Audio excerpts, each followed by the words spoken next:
حوصلہ افزائی کرنا ہوگی، نئی کھلاڑی بابر اعظم جیسا نہیں کھیل سکتی۔ میچ ہارنے کے بعد شاداب خان کا بیان۔ قومی کرکٹ ٹیم کے کپتان شاداب خان کا کہنا ہے کہ نئی کھلاڑی کو حوصلہ افزائی کی ضرورت ہے۔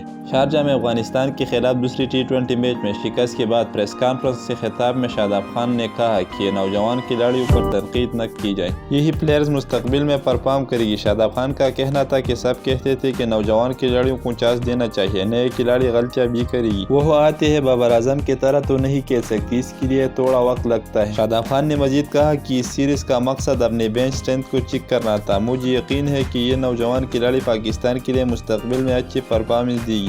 یاد رہے کہ افغانستان نے 3 میچز کی T20 سیریز میں 2 میچز جیت کر فیصلہ کن برتری حاصل کر لی ہے اور بین الاقوامی کرکٹ میں پاکستان کے خلاف پہلی سیریز جیت گئی۔ سیریز کا آخری میچ آج شام 9 بجے شارجہ کرکٹ اسٹیڈیم میں کھیلا جائے گا۔ آج کے لیے اتنا ہی۔ مزید سپورٹس اور دیگر تازہ ترین اپڈیٹس کے لیے ہمارے YouTube چینل کو سبسکرائب کریں، فیس بک پیج کو بھی فالو کریں۔ اللہ حافظ۔